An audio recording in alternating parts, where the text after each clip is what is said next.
Hello, everyone, and welcome to this fun episode of The Dice That Bind Us. As you'll notice, cast is a little small today. Also, it's daytime out. And it's daytime, so excuse the lighting stuff. All of us are fine-tuned to play when it's dark outside. But no, we are jumping in here, because if you're watching this, that means that the last episode has already come out, which means that you know that a certain someone decided to abscond from the party. And then another person actively betrayed the party and crushed their souls and hearts and decided to leave. Which one is which? I'll let you determine that. To be fair, we were also extremely stressed out about Ivan for a good 45 minutes and then promptly forgot he existed. So I'm expecting that to happen with Lysander too. I think everything was still so new with Ivan, like, especially for like people that watch at home, right? Because like Ivan was not around for a super long time in the show. So like it was different for all of us that like knew Ivan from like when we first started playing this campaign, like 2 years ago. But this episode, for all of you at home, is going to be the catching up to speed on what Ivan's been up to, on what happens to Lysander once he and Dianthos figure out how to get home, or rather to their destination, and some other fun things along the way. Folks at home are going to get a fun insight into what the villains are doing. And meanwhile, two of my trusted players are going to have their brains filled to the brim with metagame knowledge that once we get back to the normal party, they will not be able to use or react to in any way, shape, or form. It's all going to be great fun. So we're going to be doing some bouncing back and forth to start. We are going to start with Lysander. Lysander, you and Dianthos find yourselves having just hopped through a hole in the Shadowfell. It is dark. It is dreary. Imagine the prime material plane, exactly what it would look like and be, much like how Dandyland was a kind of replica, but everything was stretched out and cartoony. This is the gothic horror version of the prime material plane. So everything is shrouded in a light fog. So I'm just in Bloodborne. If I had any context, I would say yes, but it is a FromSoft game, so I have no idea what you're talking about. It is you and your brother. A vague notion that BB will find you, and that is where you're at. So, Lysander, the world is yours. What would you like to do? Well, this is not the ideal location, but you're out of the box? I am out of the box. It's a good thing. So we need to wait for the devil to find us. Just kind of like settle somewhere that is reasonable for access. I've never been to the Shadowfell, so I don't know what's going on here. Have you? No. Oh, well. I would like to circle back. We're waiting for the devil to find us? Yeah, BB. The one who hunted you down. But I made a deal. Okay, like a deal, or like a did you make a deal with the devil? I did make a deal with the devil. It was it seemed advantageous at the time. It says he will claim something he wants in his future, be it like a powerful item, a soul of something he can claim. He did not imply it will be mine, but if he did, well, maybe I'll make the world a better place before he takes it. But then he will follow my orders indefinitely. So you promised the devil a vague something. Yep. No way that can go wrong. No, it's going to go wrong, but I figured it was better to have him on side for the moment, and then kind of go from there. So. Fair enough. Who am I to judge? So you want to just hunker down and wait? I don't know how to... I mean, we can, like, wait a few hours and try this thing again, like, vaguely pointing to the well that I have now folded up, I'm assuming. I forget how... I think it has portable hole rules where you just kind of pretty much tuck it. and try to jump somewhere else more reasonable than dead place. But I don't know if we want to go wandering off in the Shadowfell on our own side adventure, waiting to get picked up and taken to somewhere. Yeah, you're going on a full side adventure right now. It would definitely be unfair to the other person we brought into the Zoom call to hang out for a while. So Yeah, exactly. I don't want to hog the entire time, so I figured either wait and then maybe jump to a plane that is nicer, maybe sunny, or just wait until BB shows up. Okay, let's wait it out. Unless you had something else in mind, but you were kind of had the shit kicked out of you by a couple of people, and then were locked in a box for a few days. So, yep, not my greatest moments. No, this is like the one time I get to like, not like an "I told you so" moment, but like I did a good thing moment. So, saved your butt or whatever. Savor it. Won't ever happen again. No, probably not. Thank you. You were convincing. So you and Dianthos vibe. I feel like sometime in this interlude, I get the box from Illy, because all of this happened literally like 45 minutes after I left. Yeah. And then the message from Tumult. Yeah, all of those things happened. But we did address those when they happened the first time. Time travel, man. Shit's nuts. And this is the easy one. That wasn't 60 episodes ago. Yeah. There's a 6-month interlude. There's all sorts of shit we got to get cut up on with them. Yeah, Ivan has like 8 months of real time that we've not seen him at all. Yep. About 24 hours on the dot pass. Opening in front of you is essentially, best way to put it is an Eye of Sauron looking portal that appears, and BB kind of steps out of it. Hey! Thank you. You did great. You found us. Well, you found him? Us? I don't know who you tracked. I just kept using the thing I had on him. Oh, you still have that? Always. See, isn't it good I brought the boat beast? Yeah, this thing's good. Devil magic. High-level devil magic. You should be familiar. What's that supposed to mean? You work with devils. And hell.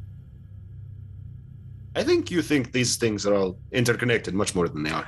No, but you should be probably more surface familiar than your average adventurer. When was the last time you had a devil say that he will always know where you are at all times for the rest of your days? Like a day ago? Fair enough. So game plan? Baby steps in. Where are we headed?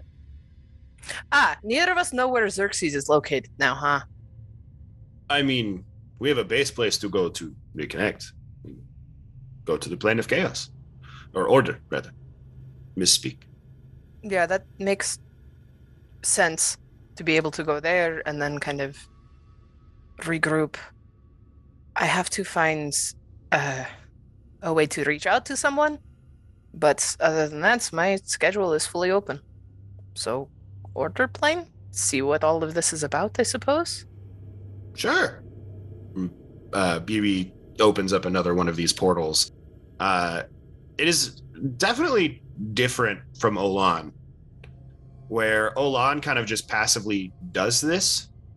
BB, you can tell, is casting spells. Like he has limitations to what he can do and when. That's why I wanted to go directly to the place we needed to be. Yeah. You step through this portal and you see yet another kind of clone world. This one, much more structured.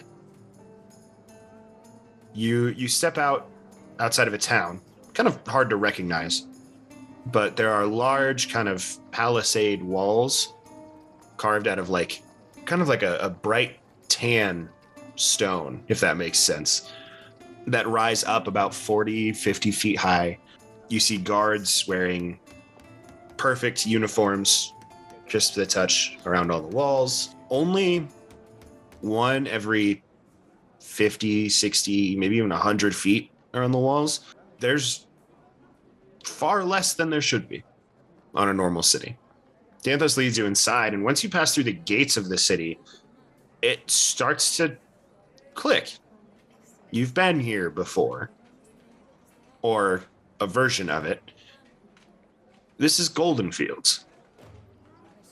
Because once you walk inside, there are neat, trimmed rows of crop farming. Whereas in the original Golden Fields, they were farmlands and there was dedicated place to it, but it was hand plowed farms that were being maintained for generations upon generations.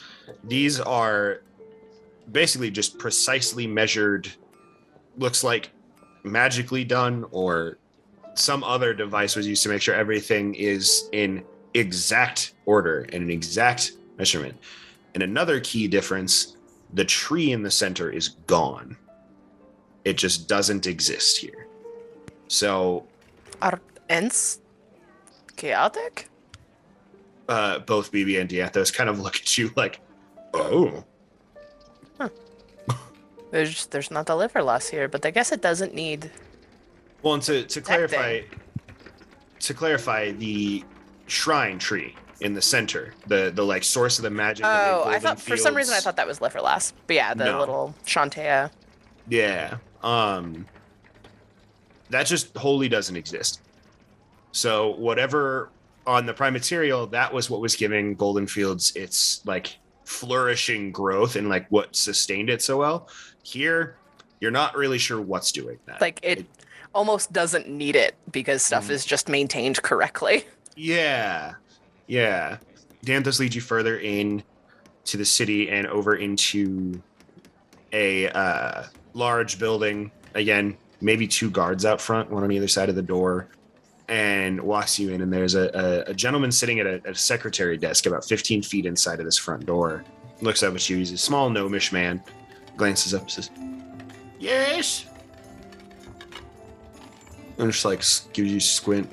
And looks up. You can kind of see there's like a scraggled beard that's like maybe an inch long, very patchy throughout. He has these very small glasses that are like just like the actual like nose guards are sitting on the tip of his nose, like very far out, and looks. Dianthos steps forward. We are looking to make contact with Xerxes. My name is Dianthos. I'm kind of a big deal. No, Michelle. Okay.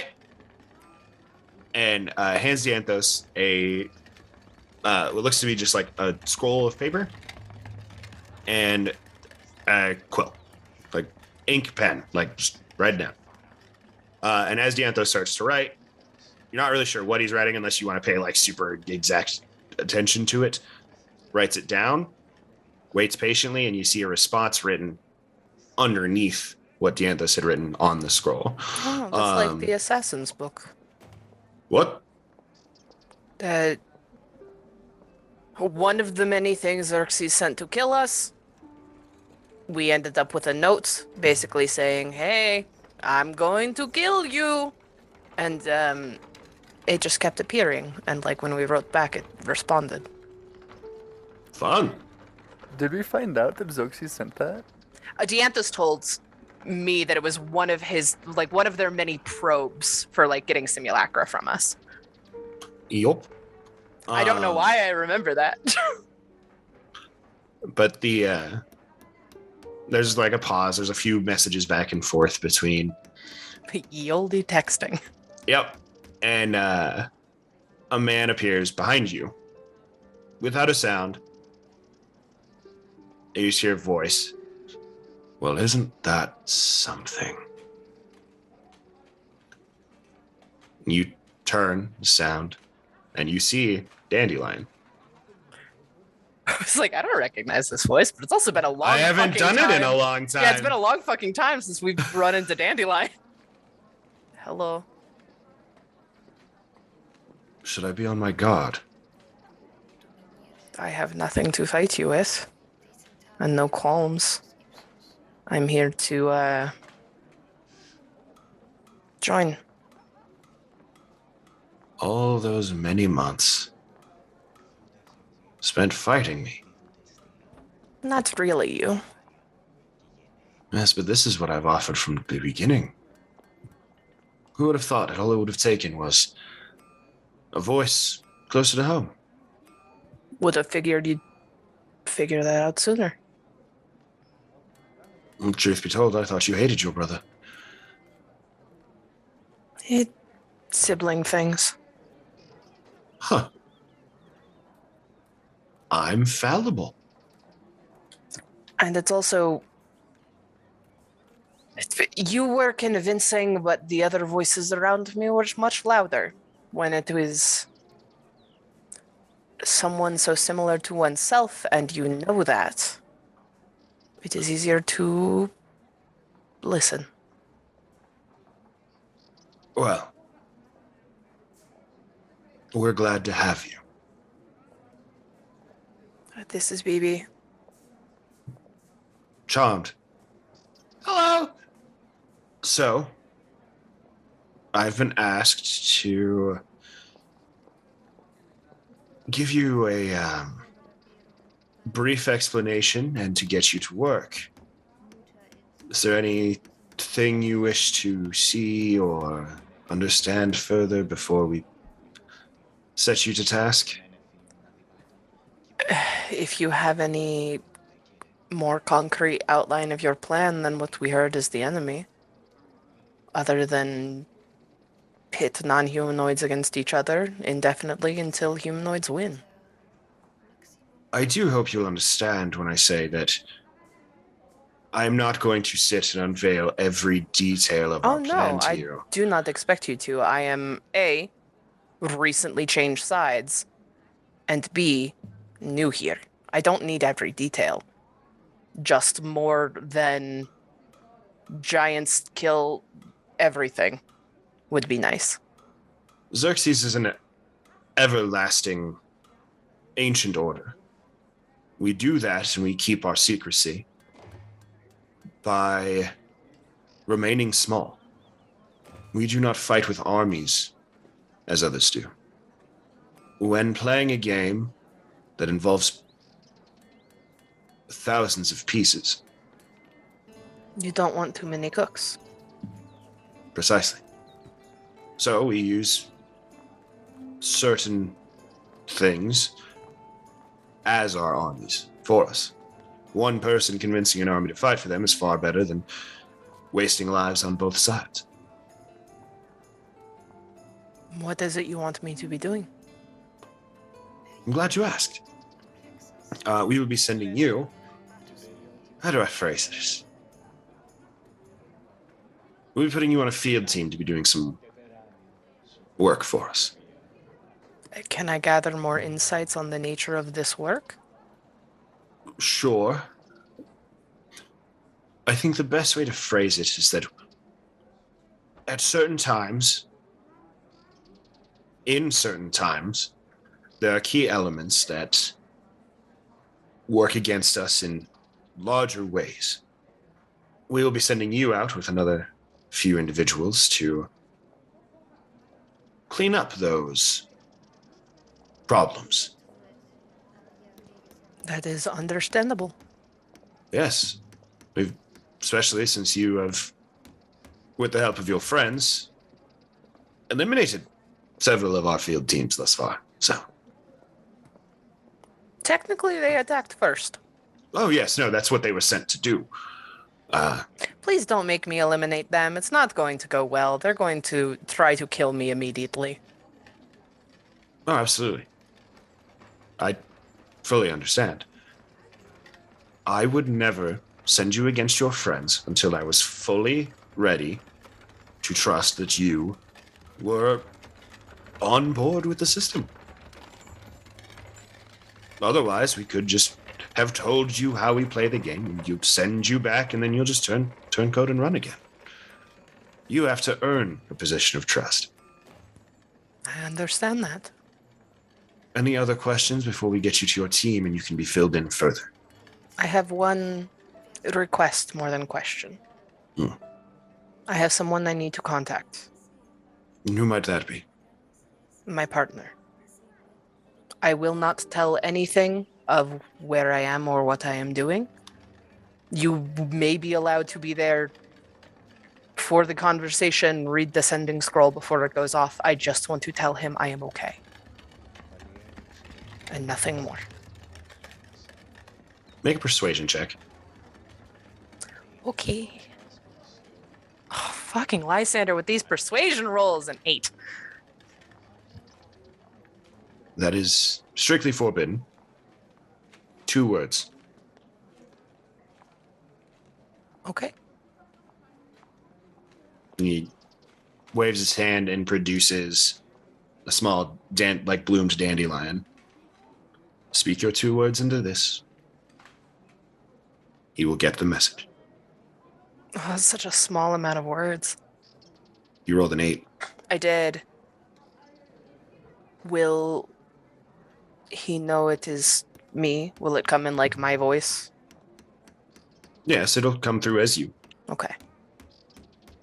It just removes some qualifiers of like clarifying who I am and anything like that. I'm sorry. How heart-wrenching. But if you're going to say a final 2 words to someone, I suppose those are good final 2 to say. Are you ready? I am. Say goodbye to your brother. You won't be seeing him for a while. Good luck. Have fun. I think you'll be fond of where you end up.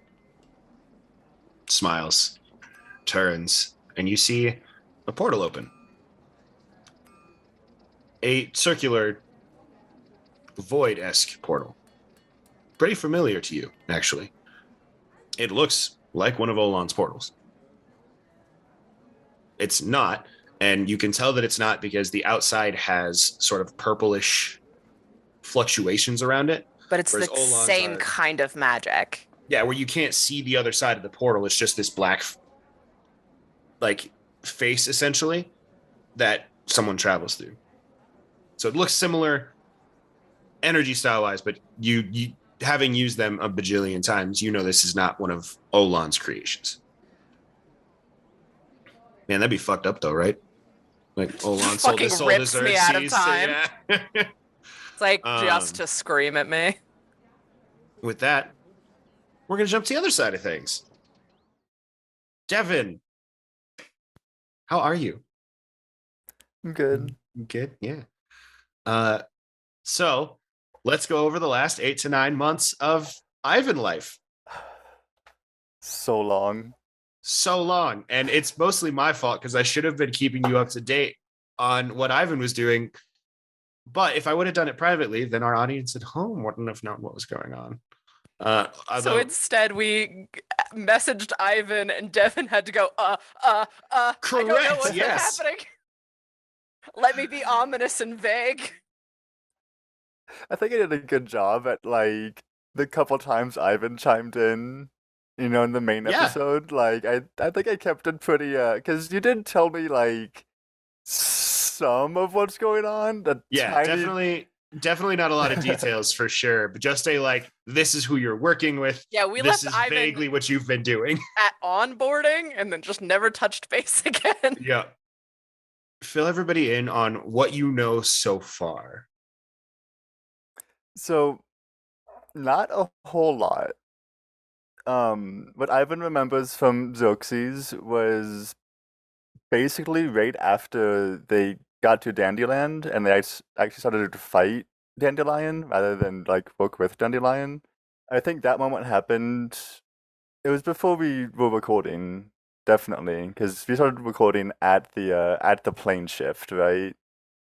So it was that barbarian encounter before that, and we had that serious talk, and you know, Ivan was there for when they met Dandelion, and you know, didn't really have an opinion on him too much. Just kind of went with, you know, the pouting, you know. Ivan is lawful evil, wanted to overthrow hell. wants to do that to, help get, I don't know, help make friends and like help keep people alive, I guess. Views whoever is leading Hell right now is not doing their job, kind of a deal. And I think like during one of the episodes, you straight up just duped Dandelion. It was like, "Yes, I'm on your side. Get fucked," and then like Yeah. warned everyone. So like Ivan was like a cat, a literal cat for most of his life. So a lot of what he's been taught has just been from this one teacher, this one source.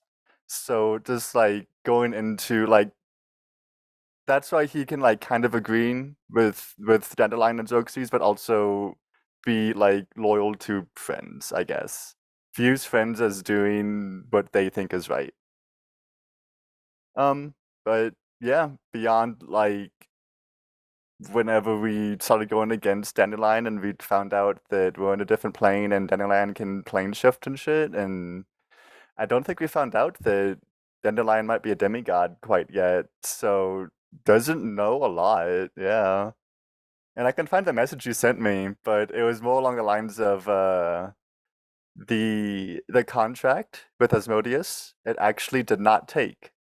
So Ivan has been possibly more or less working, but not working for Xerxes, doing his thing. Ivan was made to be a spy, and maybe that's what he's been doing this whole fucking time, is just been kind of chilling and gathering intel or something. Well, and you've been working with someone very specifically too.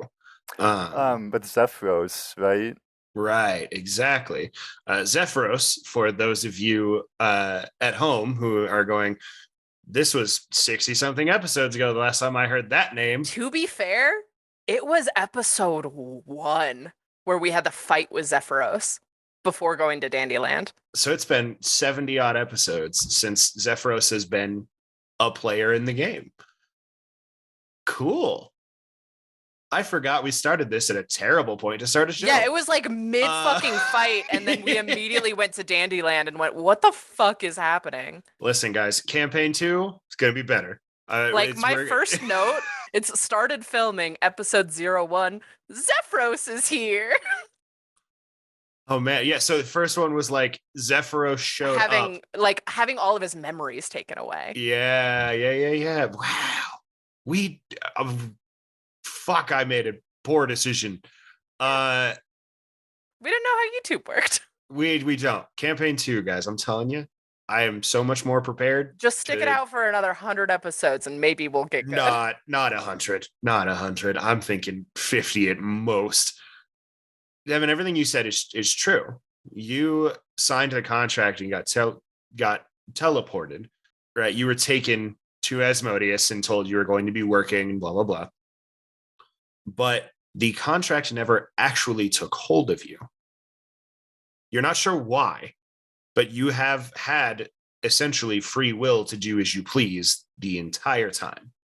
You have been working hand in hand with Zephyros, and essentially how this is going to play out is we're going to do a bunch of very short scenes of various key moments throughout these 8 months or so.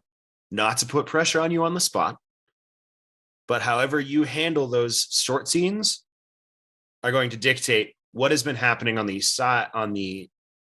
side skirts for the outlying of Xerxes. Now, it's not going to affect the organization as a whole directly, right? Just because I know what the scenes are, and I can't, in my brain, I couldn't think of any way you could royally fuck me over with this.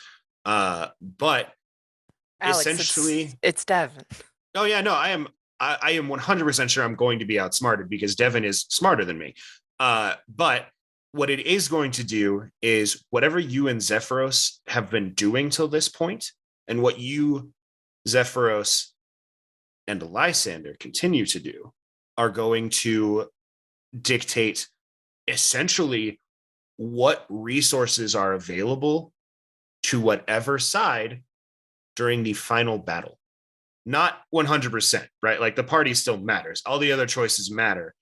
But there's a lot of things that I'm going to toss to you to start, and the two of you specifically that are going to dictate things going forwards. So, first and foremost, we're going to go back to day 1. Okay? the day that you signed and you ended up on Zephyros's tower with him. We will jump in. You being teleported by a lackey, right? Someone who works for Xerxes has essentially dropped you off in this tower and then promptly left. And you see Zephyros standing in his tower, combing over the books where his memories were once held. And were promptly returned, I believe. Correct me if I'm wrong, but didn't Hero pull some shit to put his memories back? Yeah, And that's when he lost his shit, basically. He had everything taken away. And he remembered everything at once and started burning his books. Right, I remember. So you, again, it's 70 episodes. So scratch that, take it back. You see Zephyros standing in what was the library and is now an armory? A collection of various armors, weapons, magic items, holy symbols. The walls are filled to the brim with racks and shelves and all sorts of various oddities that are just collected. It is very, very different from the Zephyros that you left when that happened. And he hears the sound of the teleport and turns and looks at you. Oh, you must be the new recruit. It's wonderful to... Hello, little one. And Ben's, crouches down. What are you doing here? Hey, I was sent here by Asmodeus. Am I working with you now? Interesting. I don't mean to be a bother. I'm going to need to cast a spell on you real quick. Okay. And Zone of Truth is dropped on you. Do you wish to... You want to just fail? Yeah. Okay, cool. Thank you for making that decision. That is a good sign to start. Proceeding forwards, I would like you to simply answer with yes or no when applicable. Okay. No maybes, no other words, simple yeses or nos. Okay, gotcha. Do you support Xerxes and their plan? Partially. Coming out of the fucking gate with a maybe.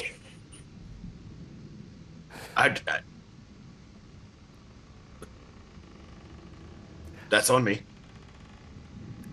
Can I just... Elaborate. Yes, that's fine. Yes. Cool.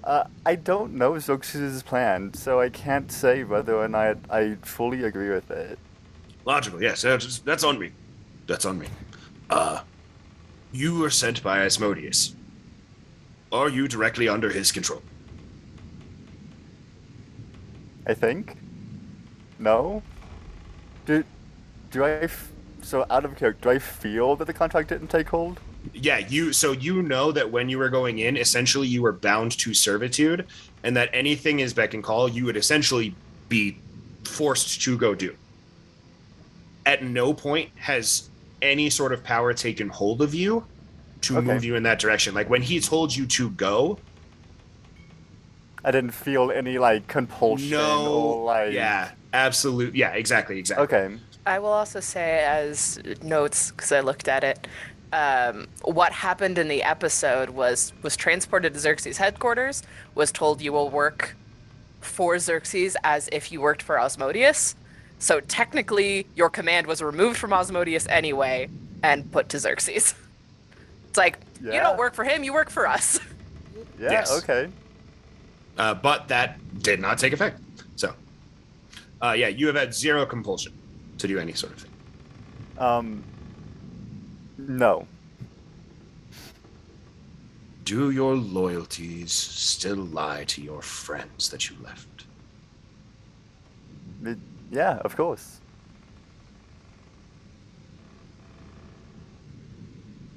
If I were to tell you that I was working outside of my bound orders from Xerxes, would that upset you? No. No, good enough for me. I'm all right. And the spell drops. Listen, I just had to get a gauge whether I could trust you or not. See, I'm playing a dangerous game. Triple agent! I'm playing a very dangerous game, you see. I've been around a long time. I've seen Xerxes do some frankly fucked up shit. Yeah, how are you doing? You didn't seem so well last time. Yes. Apologies for that. Oh, it's okay. I understand. I just are you okay now? Better, for sure. For sure, better. I was all at once given thousands of years of life experiences and memories. And it was a lot. Bit overwhelming. Oh, very, very overwhelming, yeah. But I've come out stronger and better for it. Sorry that I may have unintentionally almost killed you and your friends. Oh, it's okay. We made it out. Ivan, Xerxes sucks. They're bad. They're bad. They're bad. Hmm. Do you know what job they sent you here to do, for us to do? No, they just told me to come and just listen to whatever, the person I'm working for tells me to do. We're problem solvers. When individuals or groups or things pose a threat to Xerxes, it is our job to go and quell that threat. The last threat that I was sent to quell was in the form of a young boy, no more than 4 or 5 years old. But in the future, that boy would have been of a great help to the downfall of Xerxes, and I was sent to handle that. I did not kill the child. That child is now living in a happy home about 400 miles away from where he was born, being taken care of and raised properly. But those are the kinds of missions that I get sent on very often. Those are the missions that we are now going to be sent on. I'm glad that killing people is, not the only option. So, what does Xerxes actually want? Is it really just they want humans to be the last? Is that really it? Is that the end goal? From what I understand, yes. They want the survival of humanity. But they feel the only way to achieve survival of humanity is by the elimination of all threats to humanity. Was it your choice to not kill the kid? Or was it... What did Xerxes tell you to? What would Xerxes have wanted you to do? To kill the boy. No, it was my choice. I chose not to do so. Okay.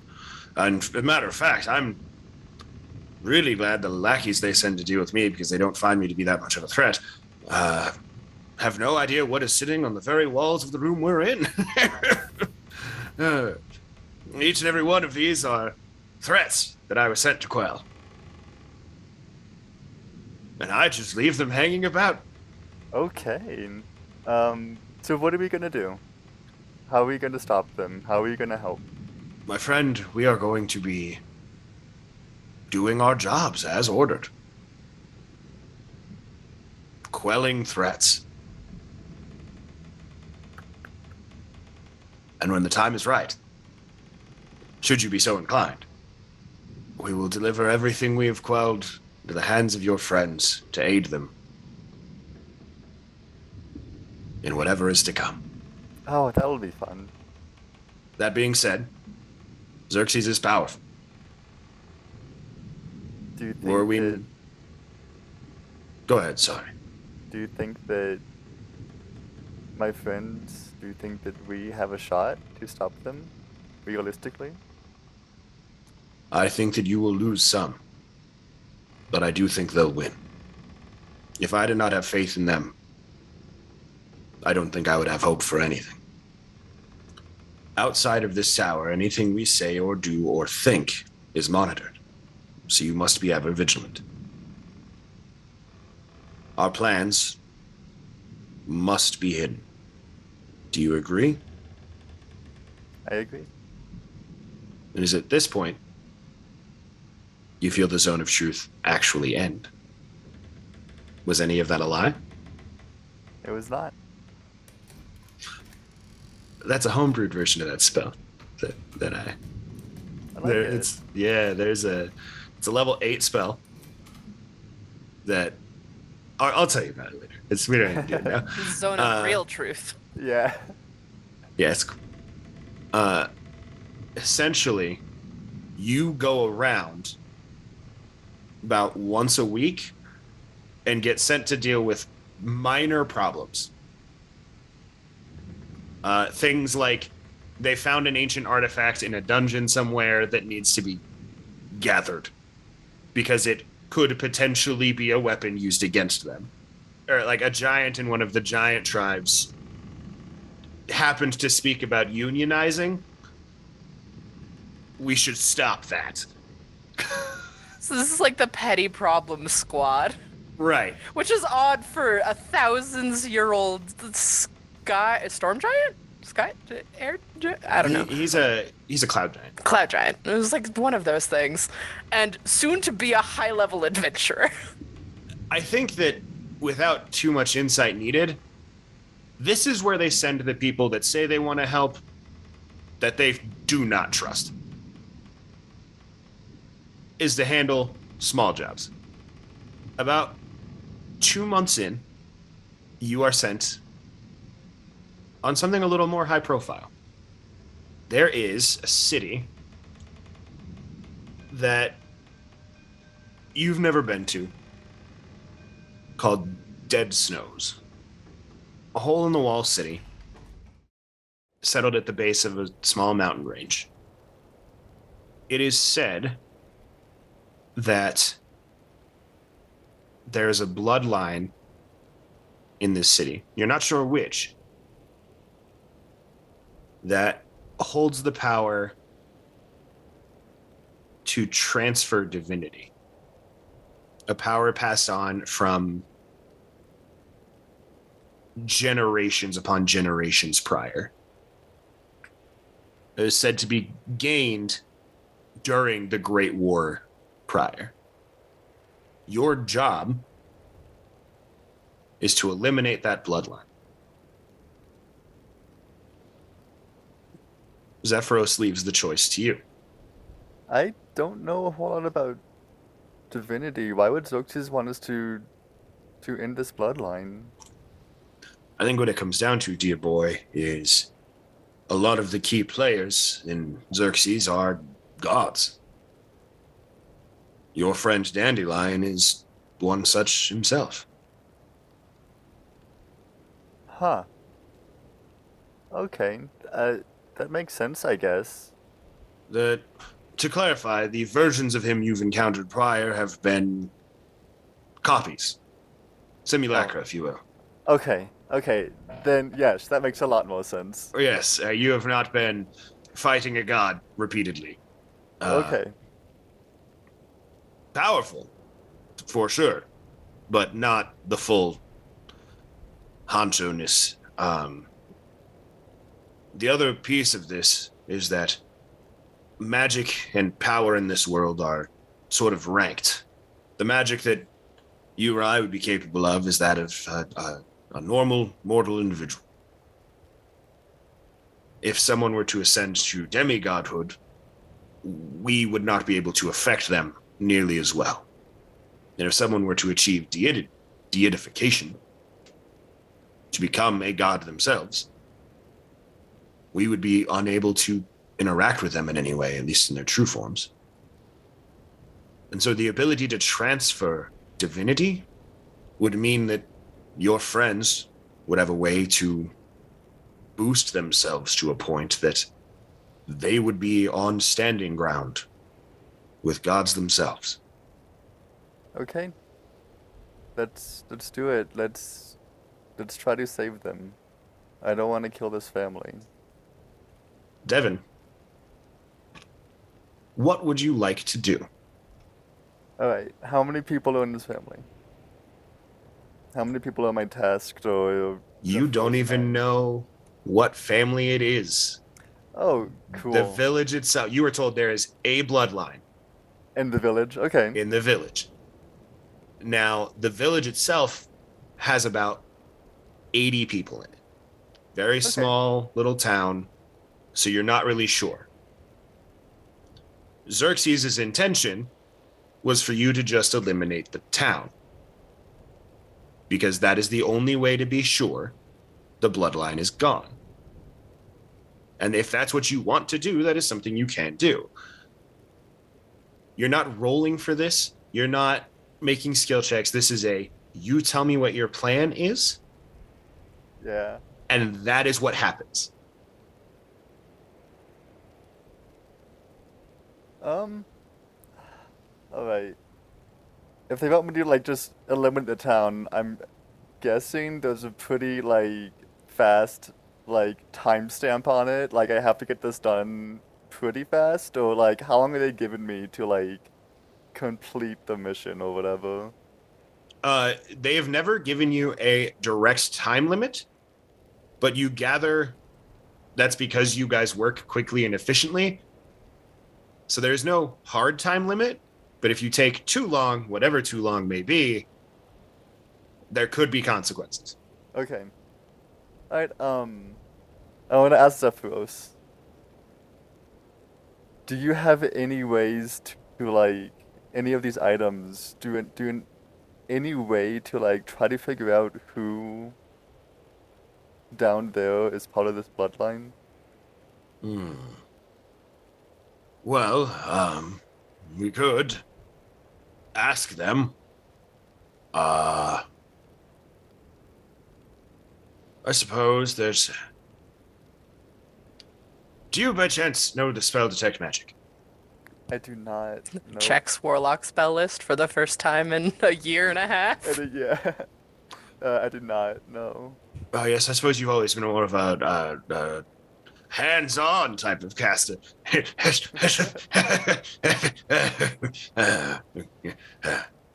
Here, take this. And he like reaches up on one of the shelves, and there is a small monocle. Looks like a platinum or maybe even like a mithril chain hangs off of it. Frame made of the same as a lens. He says, this is not made in D&D Beyond yet, because I forgot. But this is a monocle. And it is detect magic constantly. Anytime that you see through it, you see detect magic. But this is a sort of spicy version of detect magic.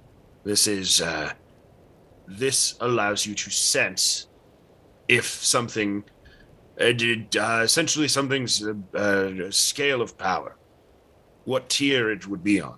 Now, I wager that anyone in this bloodline would be likely to have at least some trace of divinity in them if they have the ability to transfer it. But I don't. No guarantees, but that's the best I can think of. Okay. No, that's great. That's a really good start. Can I have the monocle? Can I borrow it? And I'll throw it on, and I'll. You toss it on, and as you are glancing, every fucking thing on the walls of this tower are just glowing with magic. There are 2 or 3 things shade differently in the spell. So there is, when you think of detect magic and the spell's wording, it tells you what kind of magic it is, right? The way that works in my mind is essentially color coding system. So everything, like if it's an enchantment magic, it glows blue. If it is an evocation, it glows red, blah, blah, blah, blah, blah. It's right? Like World of Warcraft loot drop tiers or Borderlands loot drop tiers. Right. And as things go up in that sort of deitic power level. Oh shit, this motherfucker purple. They will shift from a darker tone to a much lighter tone. And then once they get to that like god level, they are a like almost chromatic version of the color where they are glowing and it is shifting slightly. It's more like neon and bright. So darker tones, normal, lighter tones, demigodish, bright as fuck, deitic level. And there are 2 or 3 things on the walls here, three, that have that kind of sheen to them, just chilling on the wall. Of the super bright, like, yeah, highest level one. Okay. yeah. Specifically, if you like, they are. One of them appears to be a staff. One of them is what appears to be a pair of bracelets. And the third is a suit of plate mail. Large plate mail. Not like for a large creature size plate mail. I didn't want you to think it was like giant plate mail, like wearing stuff just like massive, but is big. Cool. I'll just kind of look around and take a mental note of that stuff and like, kind of point them out. Oh, those, you know what? It doesn't matter right now. We'll talk about it later. How would you like to be receive some of this deitic whatever power if they are willing to give it to us? I'd like for you to be the first god against Xerxes. Is that what we're doing right now? Well, that's the thing. I don't think I could receive that power. But you could. If they were willing to pass that on to you. Maybe we should... Do you have somewhere that maybe they could stay with? Maybe we should invite them with us, because... Would I be able to transfer that power if they gave it to me?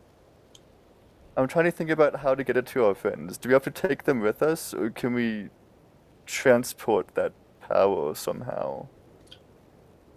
Well, if this ability to transfer divinity is itself some form of divine power, in theory, you could transfer it to whomever. But I don't think that it would be the same as if you were to transfer the divinity of a being into another being. You would be making yourself a catalyst, essentially. Okay. Do you want to come with me? I want to go down and just kind of ask around. Sure. And he kind of shifts down in form a little bit into a what looks to be a sea elf. Just another very light blue skin, just walking with you. This is my form for talking to people. Oh, I love it. Thank you. And you proceed into the town. All right. I want to have hands out for this, just at all times, just looking around, and I just want to casually walk up. Like, what does the town look like? Is there like farmlands people are working at? Is there like a town proper? Or I think Estes Park almost. Okay. It is a small mountain town. And I will say, going forward, things, you do not have to role play out every piece. Cool. You can. But if you want to just say, like, using this thing, I find the divine people and this is what I do, that is also fine. Cool.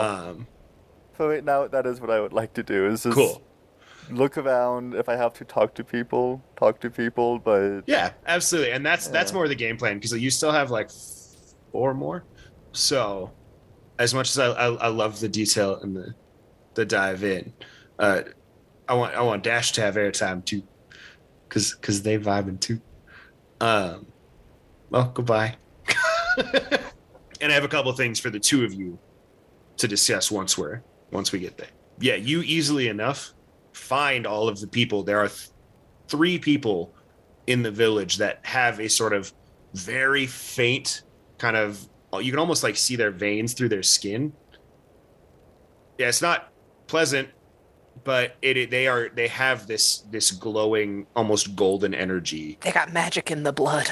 Yeah. I want to directly and casually ask them, like, along the lines of, hey, I noticed that you are a little bit different, a little bit special. Do you have any kind of abilities that maybe burdens you like to get rid of? You give them the Professor X followed by Magneto talk. Love it. What's up, bud? You magic? Can I Yeah. have it? All of them look very confused at first, and Zephyros begins to kind of explain. And he is kind, but when they don't seem to be understanding, he tells them why you came. And when it becomes, rather than it being a, hey, you have magic powers, because what are the odds that they've ever been in a situation that they have met someone with divine power and then happens to be in a situation where they could use their own power to transfer it to someone else? As you begin talking to them and they explain why you're there and things, there is a much older gentleman that is one of these three who talks about that there was a like family legend from long ago that talked about being around for like the cataclysm and all of the big fights and all of the, like when a lot of the gods died or were made or what have you, that their family started that day with this sort of thing. But he always thought it was a bunch of hullabaloo. And all three of them agree that with guidance from Zephyros and yourself, they would transfer that power to you. Can we transfer it to hands directly?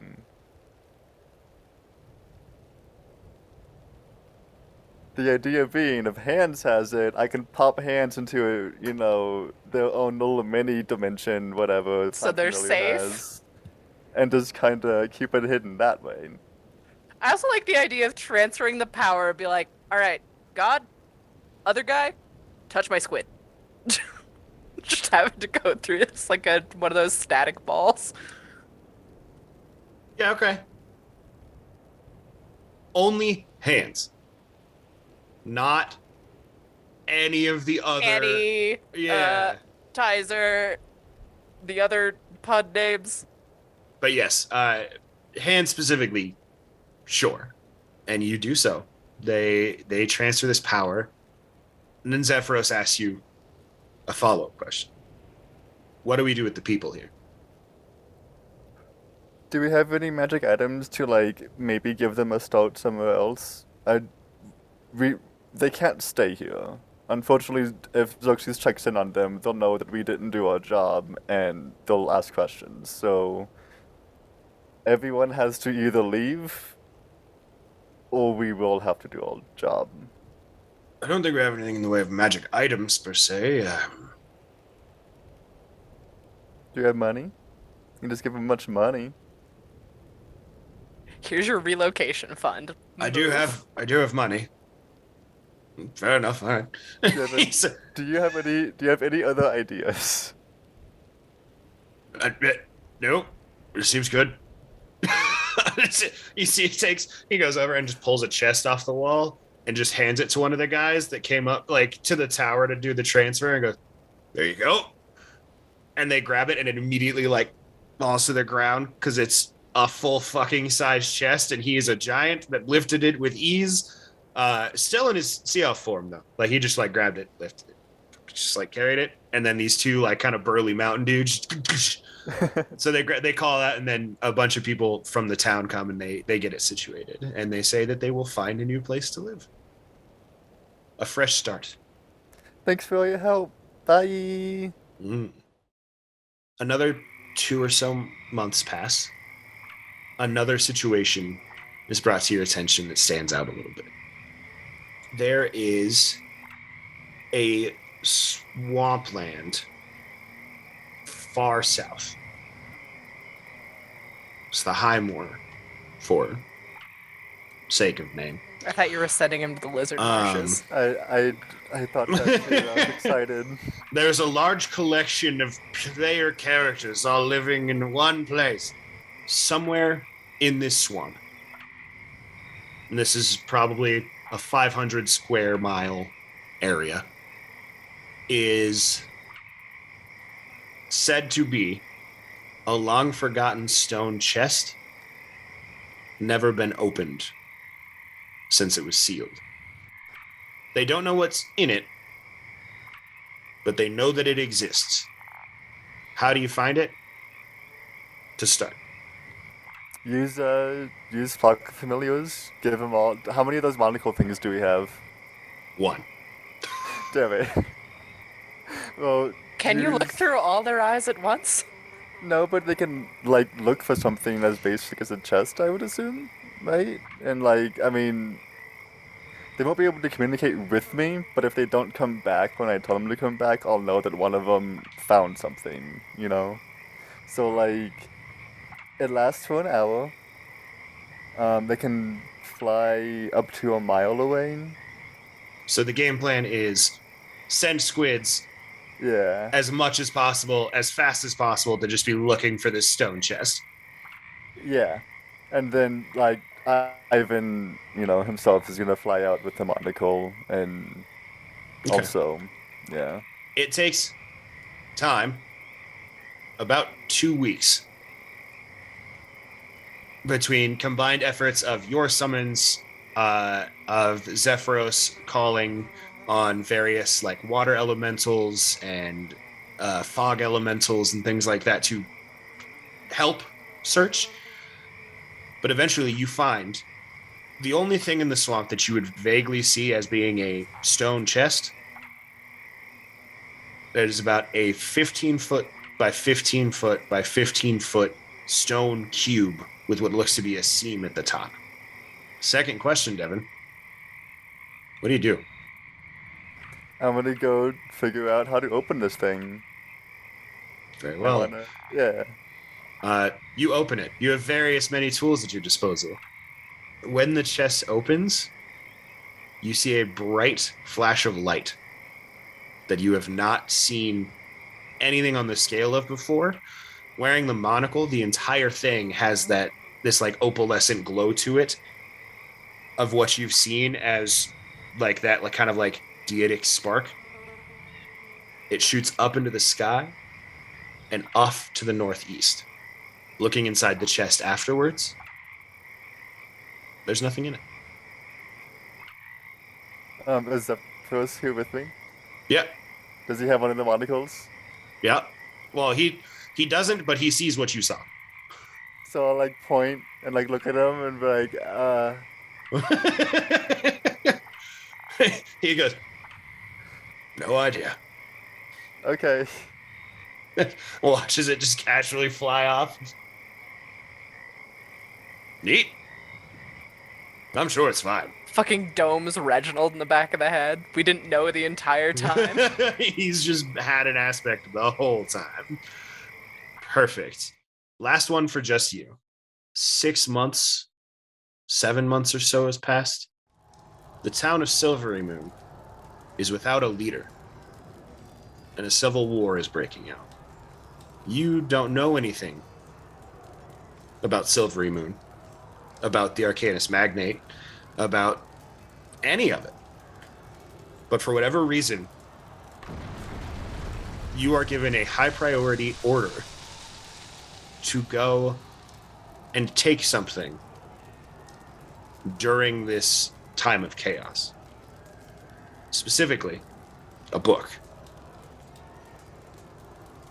This book is said to rest in a vault in the essentially castle of Silvery Moon, where like the leader sits, like the High Arbiter sits and like watches oversees things. It's where like the council meets to make decisions, etc. Basically, like the town hall building, all that jazz. Xerxes believes it's high time that this book was recovered and brought into the hands of Xerxes. How do you get in and get the book? And it go up to the town. Is there like a gate that talk to us enter the town? Cool. You can just enter the town. The castle, like the sky tower you guys travel in, cannot get anywhere fucking close. I'm gonna start approaching it, and who stops me? Nobody. Okay. There are not town guards at the gate. There's no one. Okay. I'll just make my way towards the castle. Yeah, you're at the castle. Cool. I'm gonna go into the castle. There are several people here, probably a few dozen, running around, chaotic, no organization to them, and anyone you try to communicate with brushes you off. It doesn't seem like it's like a spiteful thing or anything like that. People here are panicking. Okay. I'll just walk around until I find somebody that does want to talk. That like someone who's like just standing in a room, or that's not running around. As you are kind of milling, trying to find someone to speak to, there's a tap on your shoulder as someone approaches you from behind. You turn around, you see a slender elven person, looks at you and says, "My friend, this is a terrible time for you to have come to the city." You turn, seeing a face unfamiliar to Ivan, but familiar to folks at home and to the party, as Zexon addresses you. "What do you want?" Ivan doesn't know this is Exum. Correct. Ivan has no context. I already had this plan. I say, I was sent by the Chosen Ones. I'm supposed to help you all stabilize the town or something. Kind of like looks at you. Because this is before we got Zexum. No, this is... Oh, this is the when, second this Civil when War? Oolong died, Okay. and Zexum had to go and... There were 2 civil wars in the period Yes. of like 3 weeks in Silver. Yeah, Silvery Moon went through some shit. Zexum just kind of looks at you. Make a persuasion check. I know I said you wouldn't have to roll for this stuff. This is an important one. I mean, honestly, if you just said, I'm friends with the Chosen Ones, that would have been 100% a truth. 31. 16. Look at that fucking charisma plus caster 15. actually doing good with it. I didn't specialize in it, so I got a +5. I also got, Ivan got that, the Decamini code that gave him That's the right. expert, that gave me the extra, yeah. And don't they also have an he also has an estate Yeah. somewhere? Yes. Somehow. Yeah. Both of Devin's characters now own property. It's great. The player becoming a real estate tycoon Yeah. in this Sword Coast. Zexon looks at you and like there's like a long pause of just like clearly they're like squaring you up. I'm like, And just, oh thank God. How? Why? They said they didn't know a whole lot. I don't know, something about like there needs to be a new high arbiter to like get the town in order or something. Yeah. So like that's all I got. However you think I should help, got you, bud. Well, I don't. Truth be told, there's nothing you can do. It's going to be a council vote to elect a new high arbiter. You could go door knocking. Just fucking canvassing Silvery Moon. Who right now is a potential high arbiter? Like, who are you voting on? Me, or technically Regan is an opponent. We're the 2 candidates right now. Who is Regan? Regan sucks. Don't worry about Regan. I'm gonna win. It's just really stressful. Fair enough. I'm gonna. Hold. At this point, Zexum's kind of eyeing you.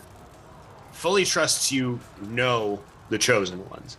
Fully is on board with you're there. But they look you over and go, why are you here? Truth be told, I need to like fetch something. It's like a book. You don't know much about this place, do you? No, not a whole lot. Books are pretty important here. What book? It's like I explained, like it's some book in the chest that I'm supposed to go get. Huh.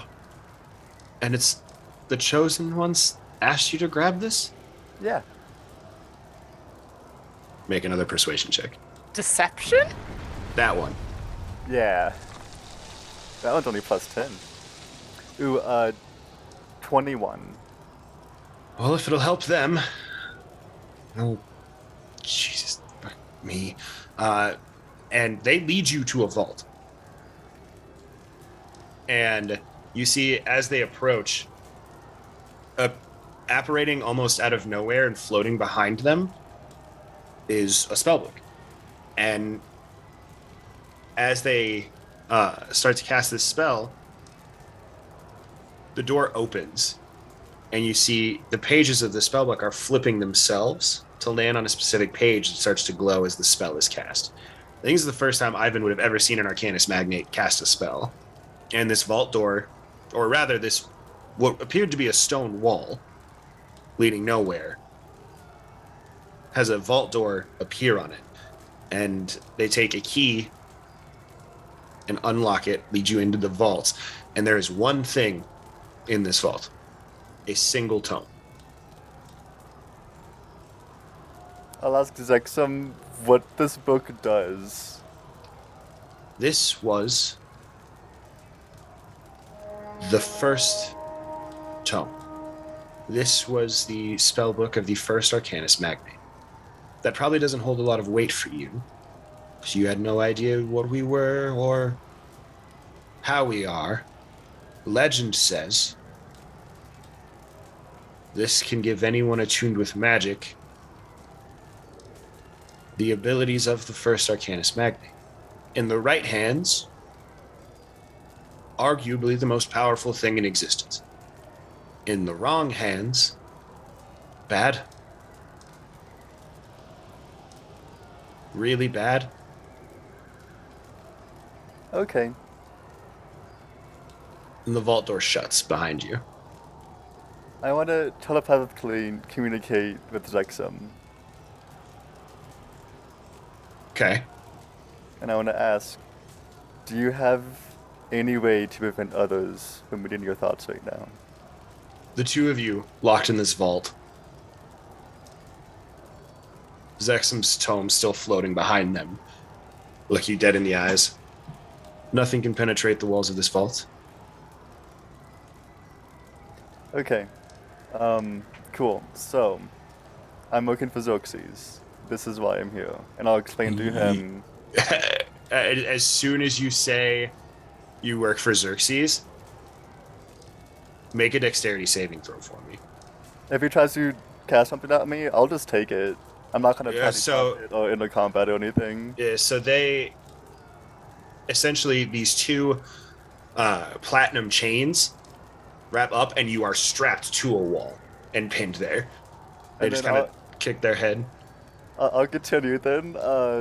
Okay, so it does seem like my friends have been fighting Xerxes a lot since then. Okay, cool. Anyway, this is the situation.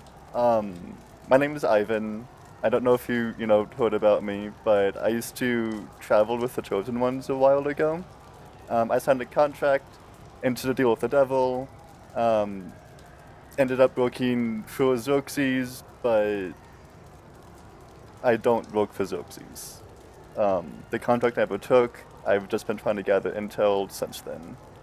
I don't know much about what's going on outside of the small menial tasks that Xerxes has sent me, but what I can tell you is about 6 months ago, I was south in the salt mold swamps, whatever that place was, and I'll tell them about the Deadic orb going up. And I'll tell them that this book probably shouldn't leave this vault unless it goes to. I can only think of one person that this would be good for. And that would be Tummel. If he's still around, I think this book would be very good in their hands. So you just blatantly out loud, kind of just this like shoulders drop, looks at you. You want me to give the book to Tumult? Yeah, I think that'd be great. We're trying to, me and then, I'm not gonna say who, but I have another ally. I'm not sure if he wants his name to be known yet. We're trying to, help take down Xerxes. So we're just trying to allocate power and, I don't know, give more tools to our friends to help them in their fight. The next time I see them, I will give this book to Tumult. Also, and I'll pop hands out of the demiplane. Do you have any way to transfer Deadic power? Do I? I want to get this to them as well. Can I leave hands here with you? You just want to... This is a lot. I'm sorry, I know, but this is like the first actual safe place I've seen in a while, and... No, I get it. Trust me, I spent about a month with them. This is pretty par for the course, honestly. I was supposed to train them. I was supposed to keep them growing, to be able to fight. I have never felt more worthless as a trainer than with that group of people. So you worked with them directly? Yes, yes. They have an airship they call home. Zexum will give you an update on the party as far as up to when Zexum left to go back to Silvery Moon. So pretty much everything up to Olan's death. Olan's death, yeah.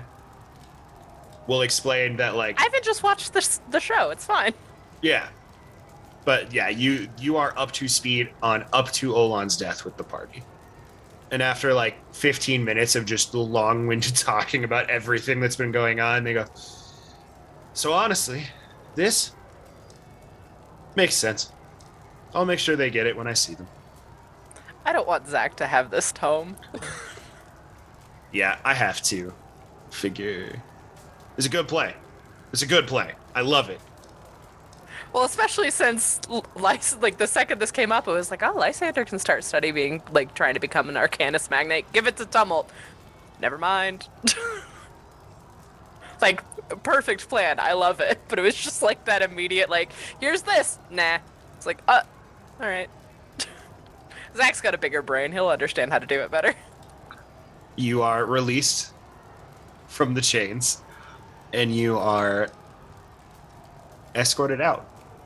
You return to Zephyros in the tower, who looks to you and goes, did you get the book? No. That's not though. Deception check. 21 again. And Zephyros goes, well, they're going to be upset about that one. It's the first one they've ever actually asked me to return. Oh, huh? It must be very important then. I guess. Oh well. Very well.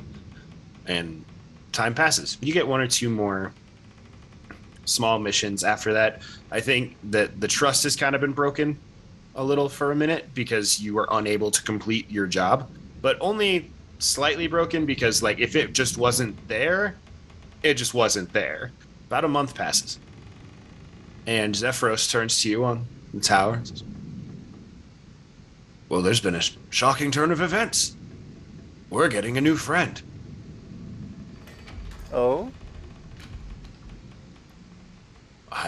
Our team is growing by one, it appears. Cool. Cool. I'm looking forward to meeting them. you hear the sound of a teleportation spell in the base of the tower. Lysander, a random ass lackey has dropped you off the tower. And as you Back to square around with trusting people, I guess. look around, you recognize where you are.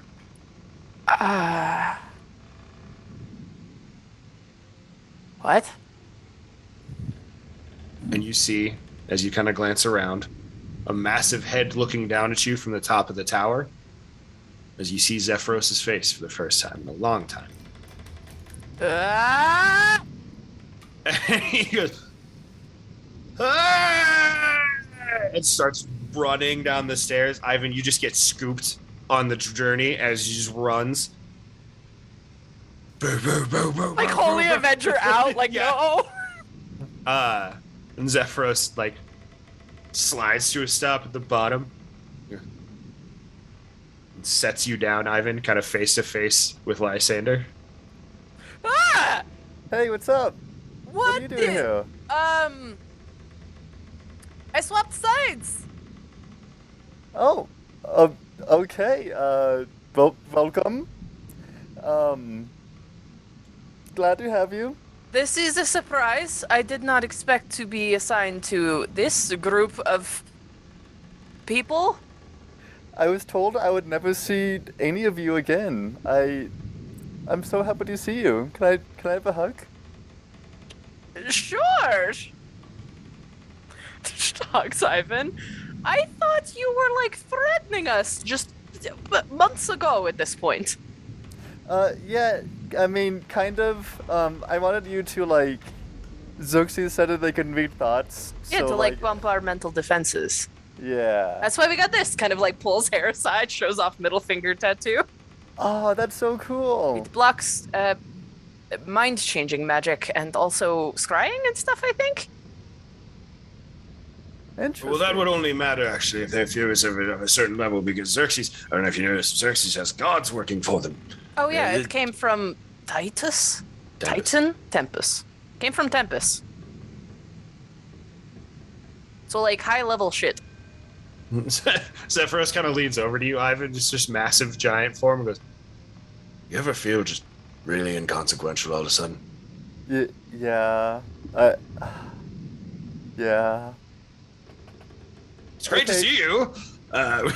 What is happening? Like, Oh, no. You switch sides. yeah. You work for the all-powerful Xerxes organization to help something. Human. Lysander, I'm going to do something. Okay. Really quick.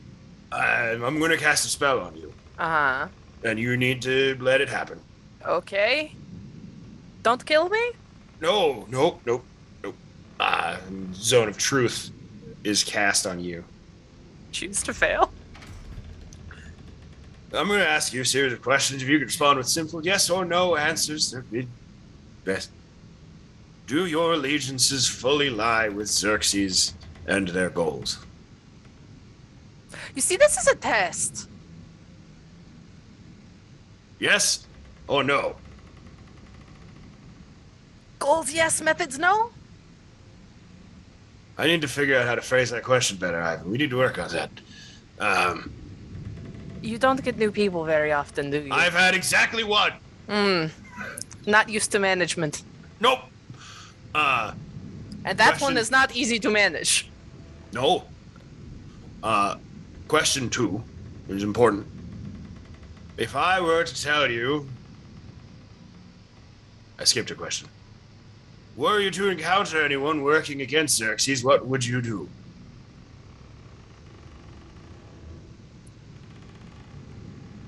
This one's not a yes or no, clearly. It's no. Oh, okay. I was like, I don't know how to phrase this in a short way. Depends who's watching. Say that we were in a secure location where nobody could ever be watching or reading. Oh, they our can't thoughts. listen to us here? No. Oh god, unless it was a direct order with like dandelion breathing down my neck, it seems fine. Good, okay, good, great. Third question. If I were to tell you that we had been working against Xerxes this You're entire double time. agents, triple agents, like pointing at Ivan. What? Yes? Okay. This is a bit of a shock, because I just started trying to, like, align myself with the ideals and morals of what Xerxes was supposed to be, because I thought they actually had a plan to make stuff work. If we could save the world without doing the weird genocide bullshit, sounds great to me. Would you prefer that I wipe your memory of the last 2 minutes of conversation and we restart so that you do not get put into a moral dilemma? No, honestly, it's fine. I've had enough in the last, like, month that I can kind of reassess this. I just didn't like what we were doing, and it felt like failure, and then my brother showed up, and he was very convincing, because he's working for Xerxes. Big surprise there. And, Who's your brother? Dianthus? Dianthos. We look very similar. If you have met him, I don't know why you didn't know that. Nope, never met him. Okay, that's fair. Apparently he's fancy. He at least thinks himself as hot shit. I could tolerate it one way or the other. One of the big three if you'd or prefer something. to go be reassigned, I can always request your reassignment if you'd prefer that. What are you all doing to double cross? Triple cross? Ivan? Yeah, so you remember the contract I signed way back in the day? Yeah, that bound you to work for Osmodius and therefore Xerxes? Yeah, it didn't take. Why? I don't know.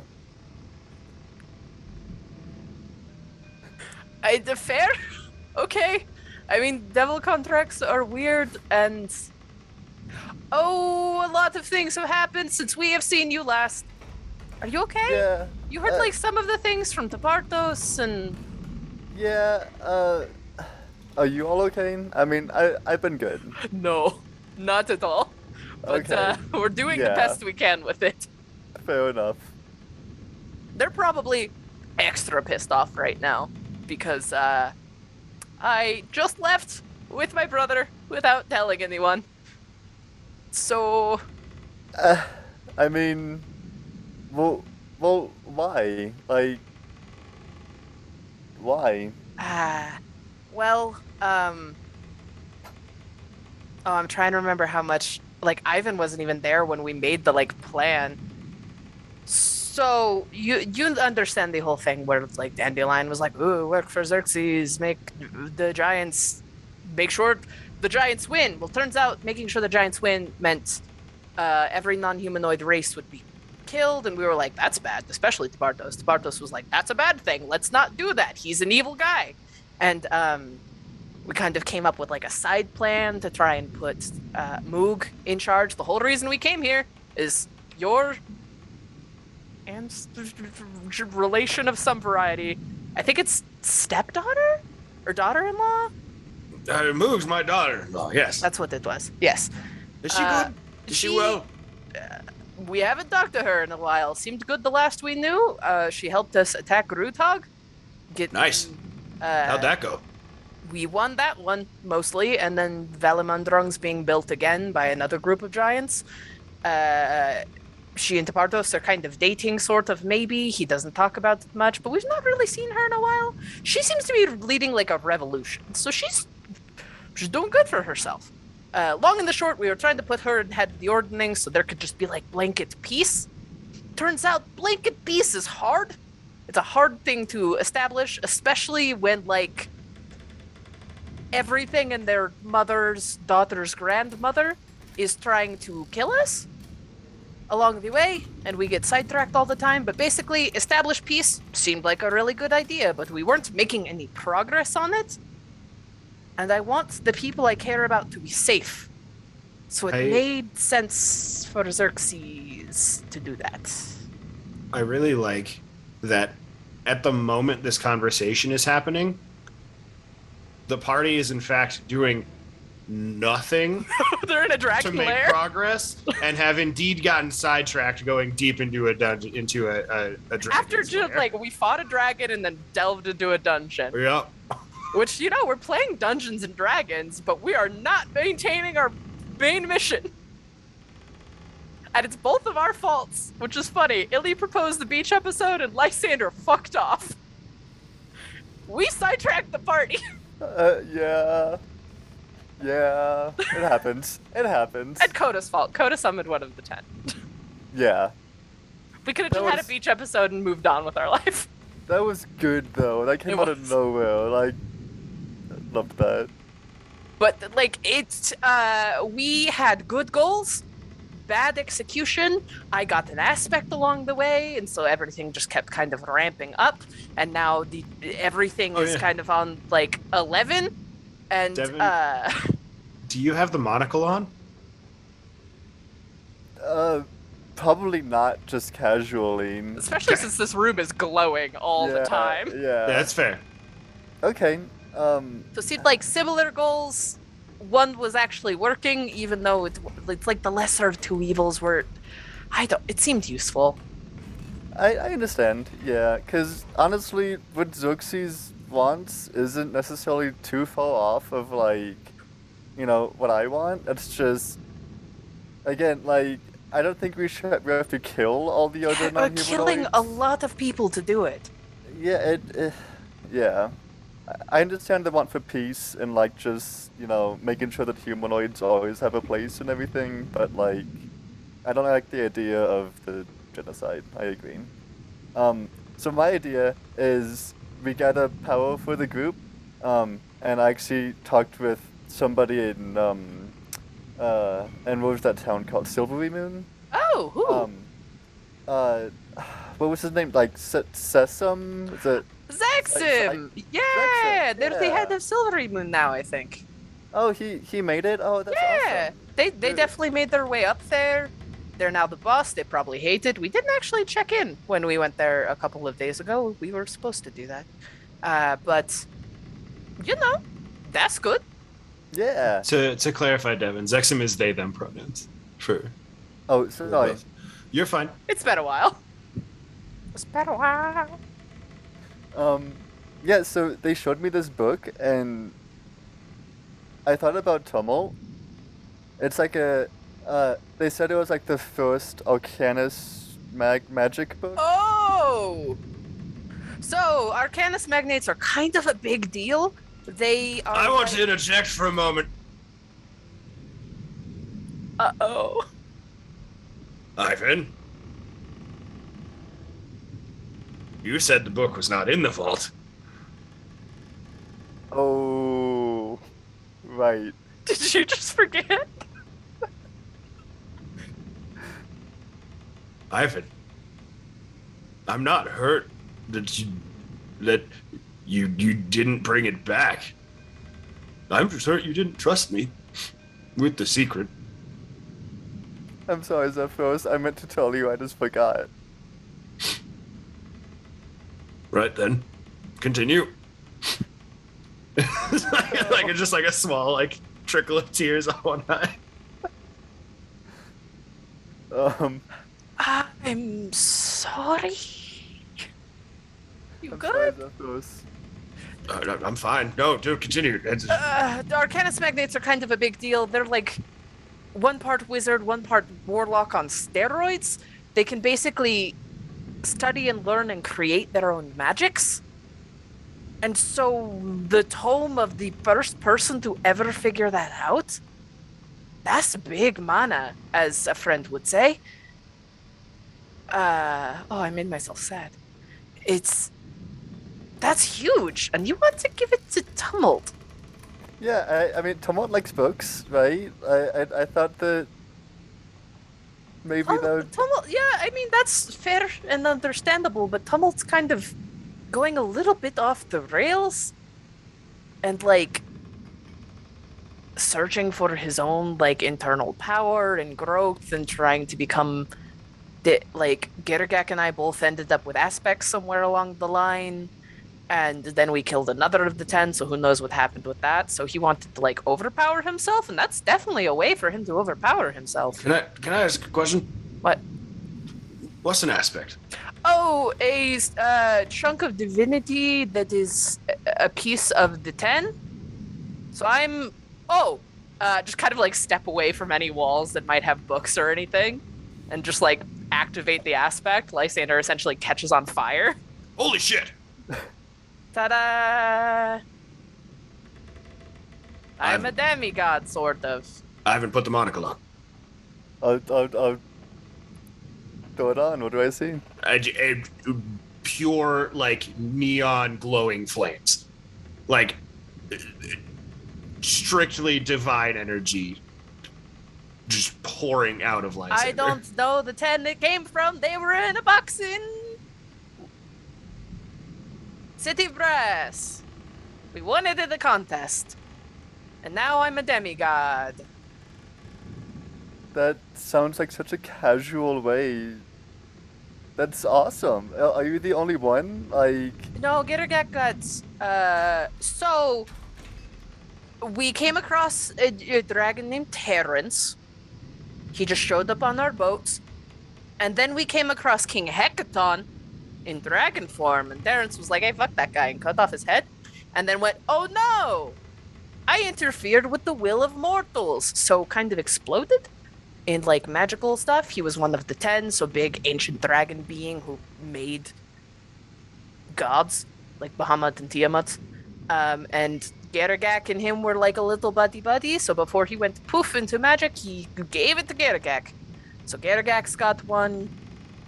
We killed some other dragon, one of the 10 as well. Don't know where hers went. Never really followed up on that, but she released her aspect into the ether somewhere. So there's 3 of us? Or 2 of us for sure, and somebody else with a loose aspect out there. Big glowing magic that just kind of shoots out at them when they die. Like, mine was in a box. It was just like a whoom. And then, like, a fiery elven spirit just tapped the shoulder, was like, hey, you're good enough. And then I became a demigod. it was like that one box we found at one time. Yeah. We found a big box. Was your box big? No, it was chest, it was so big-ish, but like chest size. This was like a 15-foot cube. Oh. We opened it and we saw a big flash of sparkly bits. And well, Well, somebody else out there in the world has an aspect of the 10 now. Let's hope it went to a good guy. do these sparks have to come from the 10? Probably not necessarily. All the ones we've encountered have been the 10. Because we basically just got divinity transferred from these big godlike creatures. We also learned somewhere along the line we could maybe just ask for divinity or take divinity from gods themselves. So it's probably not just the 10. They're just the ones we have happened to encounter. What? Interesting. Can I try to communicate with hands? Yeah. Hey, Lysander, do you like books? They are fine. Can I ask hands to grab the book in the vault and then pop hands into the pocket dimension and pop hands? Stole it anyway. The book is no longer in the vault. Okay. Hands will tell you that you gather from Hands that Hands has been essentially just living in Zexum's office. Oh, cool. Yeah, a little squid pet. But that they keep the book somewhere.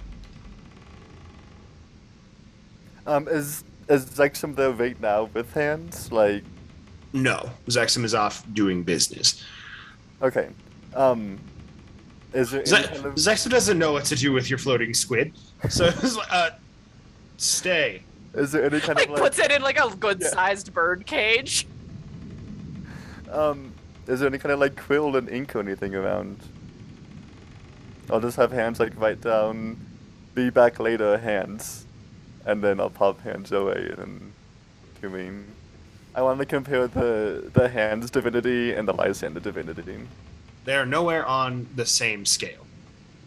There was like very trace amounts of divinity in that power that was being passed on.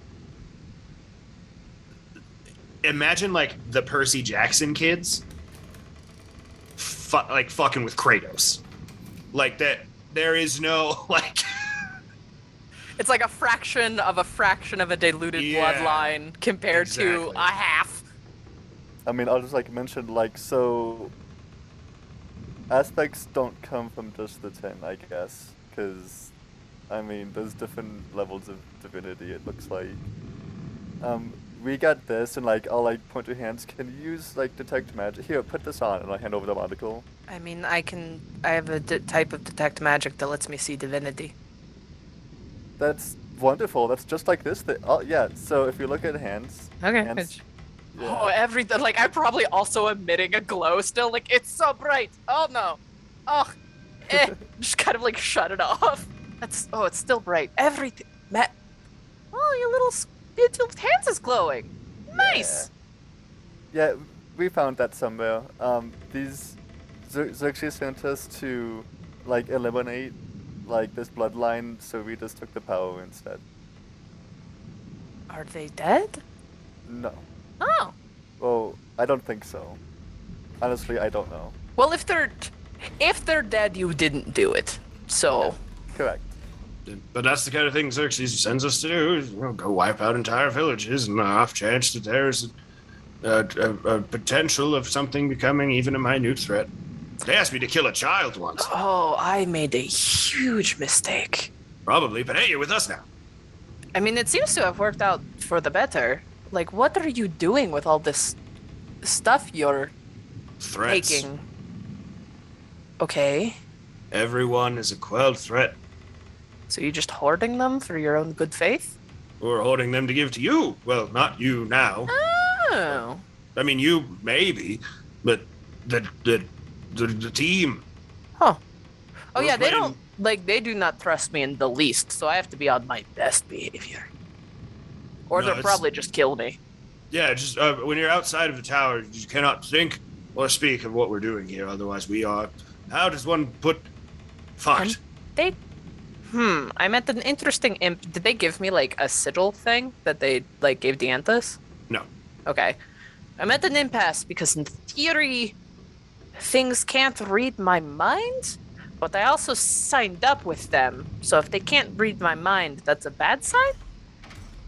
So it's a fun little They would have known that already. They're pretty on top of their shit. They probably know they can't read your mind. But it means that we, being Ivan and myself, are going to be under much more scrutiny now. Because you. Sorry. No, it's cool. Okay, so secret agent time, I guess. Helping my friends to Again, achieve. if you prefer, we can wipe your memory of all of this conversation. We send you back for reassignment if you would like to go somewhere else. No, this seems good to be able to achieve the goal that I ended up wanting to achieve anyway, without giving Xerxes time of day to kill children or entire family bloodlines. Or every non-humanoid race, if we can help it. That's cool. Sometimes when you fuck up, it leads to good things, huh? Yeah. People are going to be very mad at me. The party's mad at me. My partner's mad at me. But Are we with a partner? That's great. Good for you. yeah, he died and then undied. It's wacky shit. He's Your a magnate. lives are a That's roller why coaster. I know as much as I do about the Arcanus. He's a magnate. Dope. Yeah, yep. Lots of stuff have happened in the last handful of. It's been like 8 months. Oh my goodness. A lot has happened. You see Zephyros kind of like his head like quirks up for a second and looks back down. Ivan, you've seen this many times. You guys have just gotten a new mission to go do. Oh, we don't have like a Powerpuff Girl phone? And Zephyros looks, he goes, well, it appears that our new members sparked a new interest in us and they want us to go and handle the situation. Okay. Time to go quell threats against the almighty Xerxes. Onwards! Okay. Tower slowly starts flying. It is still not fast. You guys float for a few days, and you are headed to. Now is when I go back to the notes to see. Zephyros looks and goes, apparently we're going to some old temple. We're supposed to stop anyone from ever entering it again, I guess. They're very vague. Did they say what temple? It's hard to find one in the mountains. That's like most temples. They said it was approximately right here on this map. Yep, okay. Yep, that's, okay. Do you know it? Yeah, I've been there like 3 times. Oh, what is it? It's the Eye of Anam. Whoa. Yeah, it's kind of an oracle temple where there's like this deity, this oracle who speaks directly to the Allfather. We were gathering stuff to get. I have a thing to give to it.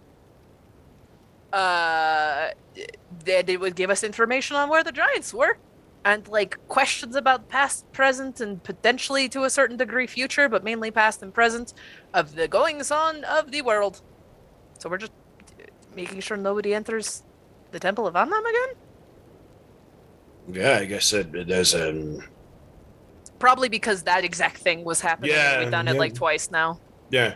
Yeah. Something about you all having access to an infinite pool of knowledge based on the questions you ask seems bad for them, I guess. Mm-hmm. I don't.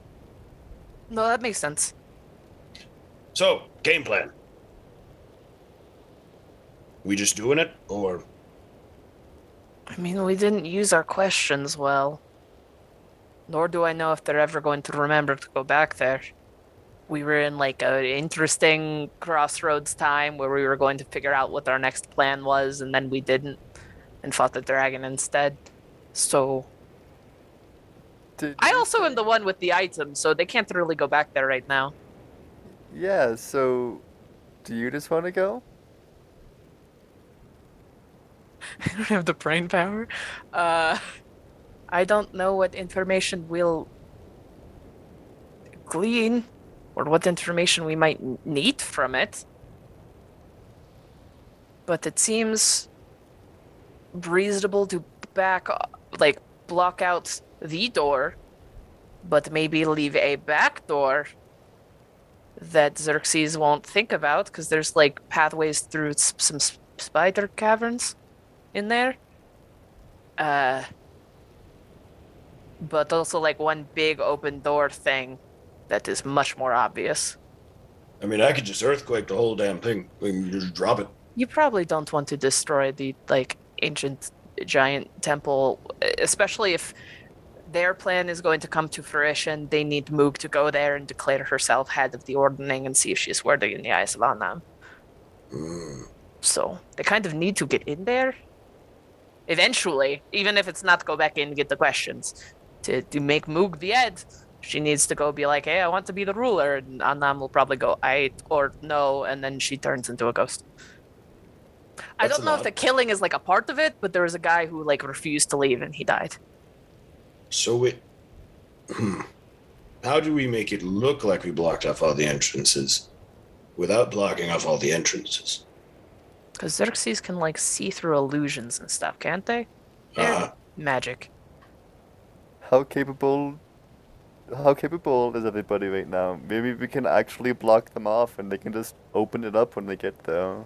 Well, depending whether or not they still have access to Olan, the Arcanus, his like forte for a long time, because he was cursed. Big. I'll fill you in the rest of the details later. But he does like teleportation circles, kind of similar to what I saw Dandelion do earlier. Same kind of magic, so to speak. But he can like teleport anyone to places he's been. Point of order, that was not Dandelion. Oh, I thought it was Dandelion who summoned it. No, so that just opened and Diankos went through it. You're not sure who made that. Okay, it was assumed. Yes, sure. But yes, that happened when my brother left. There was a magic portal. I'll fill in all of that. But he can kind of teleport anyone to places he's been, and he's been in that temple. So if they still have him, we can just kind of explode all the entrances and they can get in, but that is relying on whether or not they have him.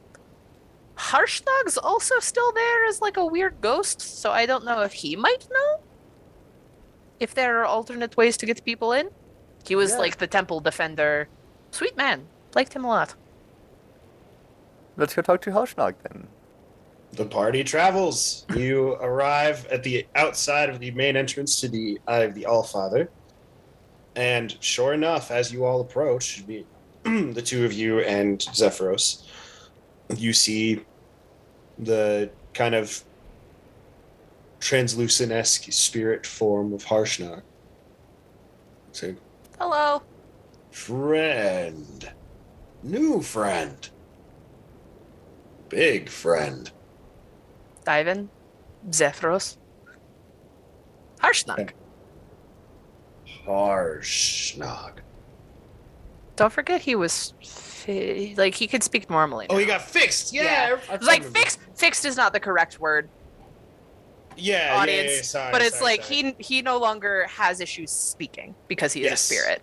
Yes, the thing that was causing him problems does not affect ghost mode. Because his body no longer exists. Right. I did forget that. It's been a long time since you guys talked to Harshnag.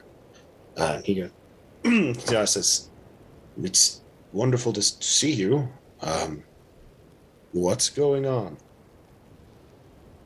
Just kind of look at the other two like, I don't know how to circle talk this. We're here to close the entrances, but we want to leave a way in for friends to come back. Do you know of any other ways in? There's the spider tunnel. Is it big enough for a giant? I mean, they're giant spiders. Not for us. He kind of gestures to like Zephyros and himself. Like, oh, I can't remember if Tepartus was big last time we were here. He wasn't, because we didn't get Orc Splitter yet. Right. He's 10 foot odd now. Like, kind of put arm up. It'll be fine. Why? We're kind of on a mission. We have to do this. The temple needs to be inaccessible, but we also would prefer it to not be destroyed in the process. It will keep it safe. Well, whoever knew about the one entrance would likely know about the other. And like we know there's a way, there are certain ways for folks to get in. Having been there before for those who have made it there, but that's not always an option. The only two physical entrances are this one and the tunnel.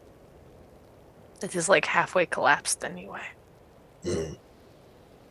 Zephyros speaks up and he says, well, what about, your friend can teleport. What about normal teleporting? You just teleport into the temple? Probably. I don't teleport. I don't know how those work. But if it's like a place you've been to before, I don't know if you need to see it. I don't know. But if it's a place that you have been to before and you could just poof there, yeah, probably. It's not like a demi-plane or anything. Like, in the place probably is like a weird thing, but to the temple itself, it's not. Even if you couldn't go through the door, you could just go to the door. I'm just not familiar with how teleportation magics work. The most I got is Misty Step. But we could probably now completely barricade this off, and they'll figure out the way. Your friends are smart. Just doing so in a way that doesn't kind of break the whole thing would be nice. The inner sanctum has strong foundations. Oh, then we could just blast the front and the side door. Well, you could probably do up to the room with the falling blocks. What about the shortcut you took us on before? It led to this door, yes? Yes. Okay. But yeah, if they knew, it would kind of be trial and error to determine, like, what room they can get into, but even, like, that Great Hall or, like, that entire area is a lot of locations. Mm-hmm. So we can blast the foyer and the rest is safe. But it will only be accessible to those who know how to get there. Will this muck up the ordning? For like, I guess you could re-excavate it after this current whatever is happening. I don't think permanently destroying it is an option, really. Even if we could destroy all the way up to the door, I don't know that we could destroy the temple inside. I just mean like, no, if nobody can get in there for like generations, that's probably not going to be a great thing for the whole structure. No. I mean, I guess technically you could go in and destroy it. I don't want to personally. Well, fair enough. I'm just like all the options on the table. But yeah, destroy the foyer, finish the spider tunnel, and job technically done. We were told to keep anyone from ever entering it again, and to the best of our abilities, we will. Do you want to leave that thing in there for them? That's smart. Yeah, that would be a good idea. Like if they needed it or wanted it. Honestly, I just kind of like I wasn't thinking super clear and just brought all the things that were neat and it would keep them out of trouble. So that's probably smart. If I just like set this relic in there, will the spiders like take it? They might. No. Okay. You're about to kill the spiders. Well, we could just like block off their entrance. But I guess they would lose their food sources. Mm-hmm. Well, it's either spiders die or we don't complete our mission. And then my already large amount of scrutiny gets even larger. Really feels like Xerxes, but yeah, we gotta do it. It's fine. It will be okay. It's not ideal, but none of our hands are clean anyway. Cleanest we can make them. I'm going to go put the cracked horn in the big open area. Yeah, you easily enough get down there, set the horn down, and between the three of you, easily enough you collapse the tunnels. And with that, your first mission as a team of 3 is complete. Further orders will come up as time passes on. More decisions will need to be made. But we know what Ivan's been up to. We know where Lysander ended up.